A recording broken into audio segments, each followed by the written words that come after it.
The Roman Empire did not fall in a single day. What historians call the fall of Rome was actually a gradual process that unfolded over more than 2 centuries, driven by forces that had been building for generations. At its height in the 2nd century, the empire stretched from Britain to North Africa. From Spain to the Middle East, it governed perhaps 50 to 70 million people through a complex system of roads, taxes, armies, and administrators. But maintaining this vast structure required resources, coordination, and constant adaptation. One of the earliest strains appeared in the empire's economic foundation. Rome depended on steady tax revenue to pay its soldiers, feed its cities, and maintain infrastructure. But over time, agricultural productivity in some regions declined. Soil exhaustion, deforestation, and changing climate patterns reduced crop yields in areas that had once been fertile. When harvests weakened, tax revenue fell. The empire responded by increasing tax rates on those who remained productive. This created a cycle. Higher taxes pushed some farmers off their land. They migrated to cities or abandoned fields altogether. With fewer people farming, the tax burden grew heavier on those who stayed. Evidence from Egypt and North Africa shows rural populations declining during the 3rd and 4th centuries, reducing the agricultural base the empire relied upon. Meanwhile, the cost of defense continued to rise. The empire's borders stretched across thousands of miles, requiring constant military presence. As external groups along these frontiers grew more organized and mobile, Rome needed larger and more expensive armies. Soldiers required pay, equipment, and supplies. The empire minted more coins to cover these costs, but without corresponding economic growth, this led to inflation. Prices rose, currency lost value, and economic stability weakened. The debasement of currency became particularly severe during the 3rd century. Silver content in Roman coins dropped from nearly pure silver to less than 5% in some issues. Merchants lost confidence in official money. Some regions reverted to barter or created local currencies. This monetary instability disrupted trade networks that had connected distant provinces for centuries, further weakening economic integration across the empire. Administrative complexity also increased over time. To govern such a vast territory, Rome developed layers of bureaucracy. Officials collected taxes, enforced laws, managed infrastructure, and coordinated defense. But as problems multiplied, the system required more administrators, more record-keeping, and more resources just to function. The machinery of government became costly to operate, diverting resources from productive investment.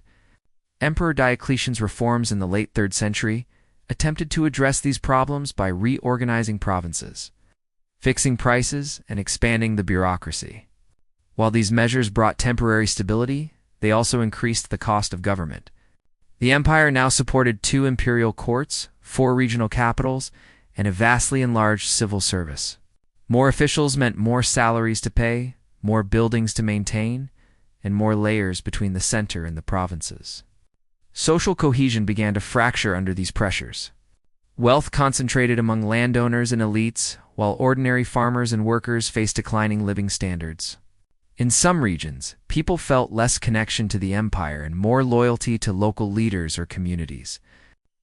When central authority weakened, local strongmen filled the gap, further fragmenting political unity. The institution of the colonate bound many rural workers to the land they farmed, restricting their movement in an attempt to maintain agricultural production and tax collection. Similarly, some urban professions became hereditary, with sons required to follow their father's occupations. These measures reflected the empire's increasing rigidity as it struggled to maintain control over a shrinking resource base. Disease also played a role historians are still working to fully understand. Several major epidemics swept through the empire between the 2nd and 6th centuries. The Antonine Plague in the 160s and the Plague of Cyprian in the 250s killed significant portions of the population in affected areas. Fewer people meant fewer farmers, fewer soldiers, fewer taxpayers, and less economic activity. Recovery from each epidemic was slow and incomplete. Infrastructure deteriorated as maintenance became more difficult. Roads that had once connected the empire began to fall into disrepair. Aqueducts that supplied cities with water required constant upkeep that strained local budgets. When these systems failed, trade became harder, cities shrank, and regional isolation increased. The physical connections that had unified the empire gradually weakened. By the 4th century, the empire had effectively split into eastern and western halves, each with its own administration. The western half faced more severe pressures. Its agricultural base was weaker, its borders more contested, its cities more dependent on grain shipments that were increasingly difficult to secure. Groups from beyond the Rhine and Danube rivers, displaced by their own environmental and political pressures, sought entry into Roman territory. Some were invited as soldiers or settlers, others crossed by force. The Western Empire attempted to integrate these populations, but the process strained resources and challenged administrative capacity. Local Roman authorities sometimes lacked the means to maintain control. In 476, the last emperor recognized by the Western Senate was deposed. But this event was less a dramatic collapse than a final acknowledgement of changes already underway. Imperial administration had gradually been replaced by regional kingdoms. Roman institutions persisted in modified forms. Many people living through this transition may not have experienced it as a sudden catastrophe, but as a slow transformation of the world they knew. The eastern half of the empire, centered on Constantinople, continued for another 1,000 years. It maintained stronger tax revenues, more defensible borders, and more cohesive administration. This suggests that Rome's decline in the West resulted from specific pressures rather than inevitable decay. Historians continue to debate the relative importance of different factors. Economic strain, military costs, administrative overreach, environmental change, disease, and social fragmentation all contributed in ways that are difficult to measure precisely. What seems clear is that the empire's complexity made it vulnerable. When multiple stresses occurred simultaneously, the system could not adapt quickly enough. Rome's story reminds us that institutional memory and adaptive capacity matter as much as material strength. The empire had survived earlier crises through flexibility and innovation. But by the 4th and 5th centuries, the accumulation of problems had outpaced its ability to respond effectively.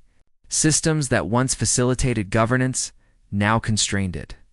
The lesson from Rome is not that collapse is inevitable, but that even powerful civilizations depend on foundations that can erode gradually. The process took centuries, involved countless decisions and circumstances, and resulted from accumulated pressures rather than any single cause. Understanding this slow unraveling helps us see that civilizational decline is usually a long conversation between societies and their limitations, rather than a sudden ending.